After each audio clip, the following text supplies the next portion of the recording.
Hey, what's up, Roxstars? It's Rox, and I am coming to you today with a review for Real Housewives of Atlanta, Season 9, Episode 10. So let's get to it, shall we? So Cynthia's packing up her home. She's moving. She's got to be out of there by the end of the week. However, she has not closed on her new house. There has been a little snafu. So right now she's semi-homeless. She asks her daughter Noelle if she's sad about going, and Noelle says, sorta. Noelle doesn't seem to have a grasp on the fact that they're moving, meaning that they are not moving walls. I was just like, are they trying to make this girl look stupid? I was just like, yeah, you can't take the wall with you? Just like, this is strange. A weird little section. I know the girl knew that she couldn't take that whole fucking wall with her, but y'all, you don't never know with these teens these days, honey. The reason why there's a snafu with the closing process is the fact that they're trying to sell the damn house for $1 million, but the shit is worth $600,000. I said $300,000 markup. Really? They must have fucking saw Cynthia coming. They was like, ooh, a Real Housewives of Atlanta lady. We gonna goop the girl and put an extra 300 G's on. I said, how you gonna just, that is a third, what is that? 1/4 more than what I was just like, y'all doing the most. I am so glad that the person that was inspecting the house realized that they was price gouging. Ridiculous. I don't know how much she actually ended up getting that house for, but yeah, $300,000 markup. Y'all was tripping. They saw that chop.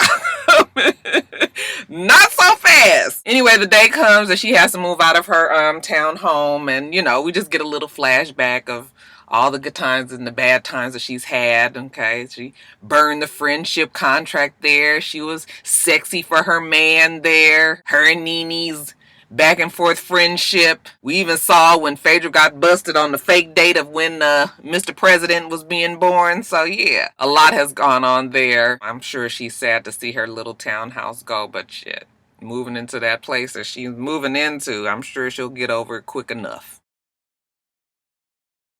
We see Shereé shopping for her new home. She says she's way over budget. I was like, you think so, Shereé? While she's there at the place shopping, who should stop by but Marlo? I was confused. I was like, now, the last I remember, Marlo and Shereé had a problem with each other. But, you know, it's been years since she's been on the show. I guess they've fixed the problem off air. But, yeah, Marlo is back, and now she's friends with Shereé. I'm just like, yeah, that Marlo go through friends real fast. Nene, Kenya, now Shereé. Shereé says that she's happy to see Marlo because Marlo has really good taste, which I agree with. I love Marlo's house. I love Marlo's clothes. Marlo is quite hood, but she's been able to cross over, and we still don't know what the fuck Marlo does to get the money that she does. I mean, we got an idea, but I'm just like, damn. Yeah, she's the person to have help you decorate for sure. Anyway, on with the foolishness. Like I said, now Marlo's mad at Kenya. She's not friends with her anymore because she feels that she's fake and phony, that she didn't invite her to her birthday party, you know, and the fact that Nene was there, you know, that right there let her know that, you know, Kenya is with the bullshit. Then her and Shereé commiserate on Kenya. You know, Shereé tells her how her house is fucked up, which I was just like, oh, the house is really not fucked up, but y'all, more of the same. Shereé talking about Kenya's house. Basic hating. Now, you guys, Kenya gets home from North Carolina, child, and oh man, they might as well have the damn Halloween screecher music playing. I was like, this nigga is fucking crazy. So evidently Matt went back to the house after he left the club and busted out all the fucking windows in the garage. Looked like he might have reached in or punched it with his hands because his blood splatters on it. So now this right here is a little different. Okay, I'm sure that Kenya was looking at that because he had been busted out the windows in her car. Looked up at the cameras. The nigga had been spray painted the fucking surveyor cameras. What is it called? It's surveillance. No, it's surveyor. Boy, you fucking up the words. He had spray paint. I was like, shit, even I wouldn't have thought of that. Okay. He went and busted out the side door to her garage and all that. And I'm sure in her mind, she was like, now, I knew the nigga was a little off. I thought that I could fuck with him a little bit and bring him on the show. However, I didn't know he was quite this crazy. Yeah, Matt is this crazy. He's one of them ones that is very easily pushed to the limit. I know Kenya's doing her shit off camera, but definitely Matt is just one of those ones. And yeah, she signed up for real for this one. Cause this nigga crazy. She's just like, oh my God. Looking at all everything like, what have I gotten myself into? Girl, you better leave that little crazy ass nigga alone. Kandi calls her while she's, looking at everything, and she just tells Kandi that Matt is crazy, all the shit that he's done. And Kandi was just like, you better leave that boy alone. What would your father say? We already know what the day was saying.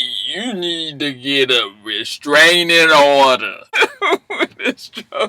Kandi tells her in a joking way, bitch, you might have to come over here and stay with me. I was just like, don't speak too soon, Kandi. Sure enough, on Kandi's request, Kenya shows up at her house. Okay, Kandi has that nice guest house. Once she gets in there and, sits down, Kandi trying to be a hostess. Kenya wants to know which of these rooms is she going to be able to sleep with. Kandi was just like, what? While they're in the middle of that, Cynthia shows up. And then Cynthia also lets Kandi know her problems. Okay, the house ain't closed yet. She had to move out of her townhome. So, she figured Kenya and Cynthia can both stay there. Kandi was just like, well, I really wasn't ready for both of them to be staying with me. Girl, don't have them women up in that crazy. Especially Kenya, who was a magnet for the fool that is Matt. I wish I would have that nigga over there. Too much drama. That nigga come over here and be trying to bust out my windows. I'm going to shoot his ass.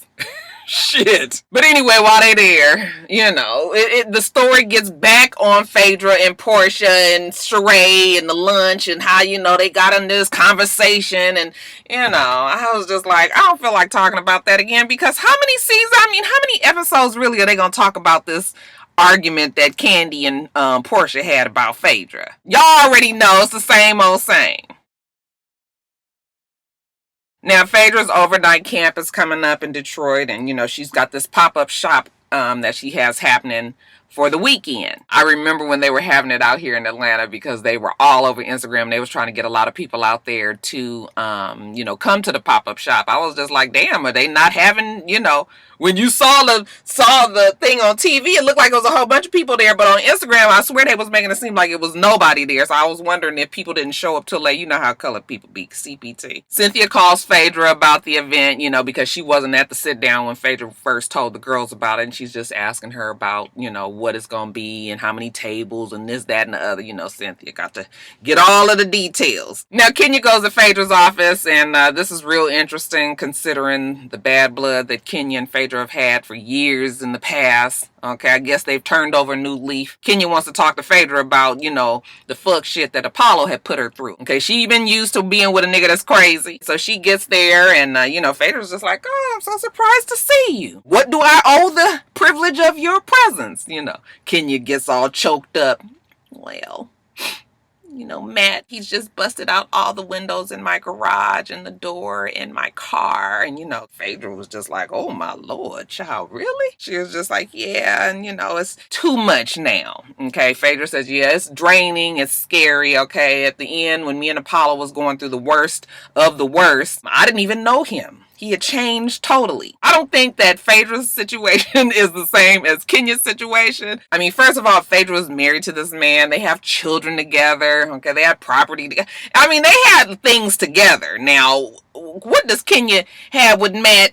You ain't had shit established enough with this nigga to be even going through this shit with him. Sitting up here going to all your girlfriends crying about this little 29-year-old ass nigga that's crying. What? You ought to be ashamed of yourself just going around talking about it.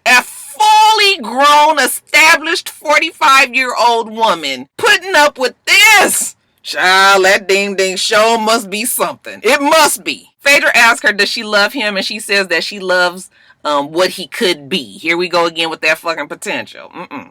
We can't be molding niggas at this age. No! When it was time for Kenya to leave, Phaedra was just like, can I pray for you? So she does a quick prayer, shoots one up to the good Lord above, and then sends Kenya on her way. So the pop-up shop is coming, like I said. They're all at the space where it's going to be. I actually thought this was a very cute scene in the show, because finally we got all the girls together and they are not trying to scratch each other's eyes out. We had all of the girls there. They're trying to figure out what they're going to sell. Portia going to sell her Go Naked. It's not Go Naked. It's just naked hair. Child, what was... Y'all know Portia is I love to look at Portia on the show, but child, I couldn't figure out what the fuck was going on with Portia at that thing. Childless vest, them little flat sandals that she had. Oh, it was horrible. The whole look, I was just like, that's gonna be a thumbs down for me. Maybe she just was really chilling that day, but I was just like, what is it? Shereé is gonna sell t-shirts. I was like, really, t-shirts? That you ought to be ashamed that that's all you have at this point. Kenya's gonna sell her water products. Kandi's gonna sell her bedroom candy toys, and you know, Cynthia, I guess Cynthia got her shit that she gonna sell. Now, this whole thing about 50%, they giving 50% of their profits. Now, that's not what they had thought it was going to be. Obviously, when Phaedra originally told the girls about it, she just said a small portion. Now it then jumped up to 50%. And I guess that's not much when, you know, it's like the damn t-shirts and shit like that. But I like Kandi's products, which are expensive. Okay, when you get 50% of that shit, like a $90 vibrator, I guess $40, $45, like, okay, yeah. They was like, yeah, we didn't really know it was going to be that. They didn't really want to put up too much fuss, though, considering it was on TV and it was supposed to be for charity. So they just kind of mushed over that. But yeah, they was not really feeling that 50%. We find out that Kenya was going to Detroit also, since that's where she's from, to talk to the kids. And that damn Portia was actually upset. She had a problem with the fact that Phaedra didn't ask her. I was like, ooh, they are so fucking funny. But then on the day of the pop-up shop, everybody gets there and sets up their shit. Kenya's got this huge, big old thing for her water. Portia, you know, she's selling her hair and all of that. Kandi, bedroom candy, this big production. I guess Phaedra's got her little things that she's selling. And then we got Shereé over there with this old pitiful ass table. I would have just been like, you know what, let me just help one of the other girls, because I don't have shit to sell. Okay, you made it was worse to be out there with this little table with these 4 t-shirts folded up on it. I was so embarrassed. But there wasn't no shame in Shereé's game, okay, because she was like, bitch, I'm on this show and I got to be a part of it some kind of way. But to make it, you know, be a little bit more about Shereé, I guess, then Marlo shows up. Marlo is sharp. Ooh, that bitch be sharp. But she is so fucking messy, okay? When she just came in and Kenya saw her like, oh, okay, here we go. Kenya wanted to take the wind out of her sails, okay? So she was just like, you know what, Marlo, can I talk to you? She pulls her to the side and she was just like, I just want to apologize. Basically just trying to apologize and put the fire out. But honey, Marlo wasn't having it. She was just like, you know, I was really mad that you didn't have me come out to the party. Every time Kenya tried to apologize, Marlo was like not accepting it. She said that friends don't do that to each other. And Kenya was like, you're right. And that's why I'm apologizing. Honey, Kenya was just like, fine.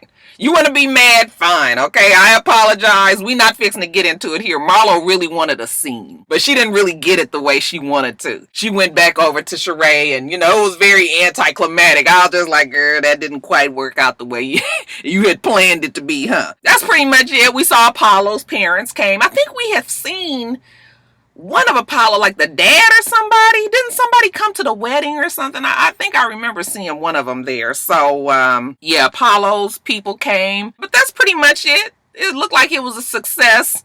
Finally, after the thing was over, Kandi was just like, you know what, I'm just going to give you donate $2,500. I don't know how much my table made. I would imagine her table probably made the most. And then the other girls, I guess, kind of fell in line and said that they were going to donate as well. So that's pretty much it, you guys. The pop-up shop, like I said, on Instagram looked like the shit was a flop, but on the TV show looked like it was a success. Alright, you guys, let me get off of here. Make sure that you rate, comment, and subscribe to the channel. I'm itsrox, the channel is for itsrox, and everything else I do will be in the bottom bar. Alright, so I hope that you have a wonderful, wonderful rest of your day. I plan on doing the same. Till next time, Roxstars. Bye.